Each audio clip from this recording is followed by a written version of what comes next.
Hello दोस्तों, स्वागत है आपका एक और वीडियो में। तो दोस्तों हम बात करने वाले हैं गोदरेज प्रॉपर्टी के क्वार्टर 2 रिज़ल्ट के बारे में, क्योंकि इसका जो है क्वार्टर 2 का नंबर आ गया है। और अब की बार देखते हैं कि क्वार्टर 2 में जो है कंपनी को प्रॉफिट हुआ है या लॉस हुआ है। तो चलिए सबसे पहले बात कर लेते हैं कंपनी के रेवेन्यू के बारे में।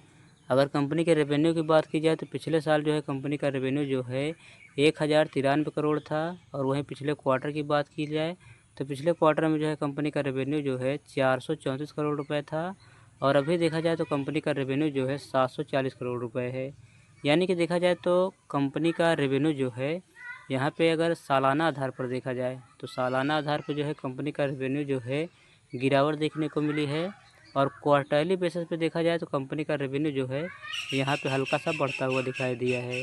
यानी कि देखा जाए तो कंपनी का रेवेन्यू जो है पिछले साल जो है 1193 करोड़ था, जो कि अभी घटकर जो है 740 करोड़ रुपए आ गया है। तो देखा जाए तो कंपनी का रेवेन्यू जो है यहाँ पे हमें गिरता हुआ दिखाई दिया है सालाना आधार पर। और वहीं अब बात करते हैं कंपनी के खर्चों के बारे में कि कंपनी ने जो है कितना जो है खर्च किया है। तो अगर टोटल खर्चों की बात की जाए तो पिछले साल जो है कंपनी का खर्चा जो है 1124 करोड़ रुपए था। और वहीं अगर पिछले क्वार्टर की बात की जाए तो पिछले क्वार्टर में जो है कंपनी का खर्चा जो है 732 करोड़ रुपए था। और वहीं अब देखा जाए तो कंपनी का खर्चा जो है 1300 करोड़ रुपए पे पहुंच गया है। यानी कि देखा जाए तो यहाँ पे खर्चों में जो है कंपनी का खर्चा जो है यहाँ पे कंट्रोल होता हुआ दिखाई नहीं दे रहा है। क्योंकि देखा जाए तो अगर सालाना बेसिस पे देखा जाए तो सालाना बेसिस पे देखा जाए तो फिर भी जो है कंपनी का खर्चा जो है बढ़ा है। और वहीं अगर क्वार्टरली बेसिस पे देखा जाए तो क्वार्टरली बेसिस पे भी जो है कंपनी का खर्चा बढ़ता हुआ दिखाई दिया है। यानी कि कंपनी का खर्चा जो है वो जो है क्वार्टरली और सालाना दोनों बेसिस पे जो है बढ़ता हुआ दिखाई दिया है। और कंपनी का खर्चा बढ़ता है तो ये अच्छी बात नहीं है, क्योंकि देखा जाए तो पिछले साल जो है कंपनी का खर्चा 1124 करोड़ था, जो कि अभी देखा जाए तो 1300 करोड़ हो गया है। और वहीं पिछले क्वार्टर में जो है 732 करोड़ था। तो यहाँ पे आप देख सकते हैं कंपनी का खर्चा जो है वो बढ़ता हुआ नज़र आ रहा है। और वहीं अब बात कर लेते हैं कंपनी के नेट प्रॉफिट की।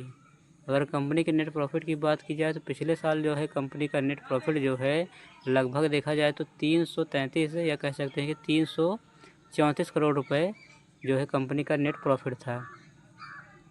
और वहीं एक बात कर लेते हैं पिछले क्वार्टर की। पिछले क्वार्टर की बात की जाए तो कंपनी का नेट प्रॉफिट जो है 598 करोड़ रुपए था। और वहीं अब देखा जाए तो कंपनी का नेट प्रॉफिट जो है 402 करोड़ रुपए जो है रह गया है। यानी कि देखा जाए तो कंपनी का नेट प्रॉफिट जो है अगर सालाना बेसिस पे देखा जाए तो कंपनी का नेट प्रॉफिट जो है यहाँ पे बढ़ा है। यानी कि पिछले साल जो है जहाँ 333 करोड़ रुपए था कंपनी का नेट प्रॉफिट, और अभी बढ़कर देखा जाए तो 402 करोड़ रुपए पर पहुँच गया है।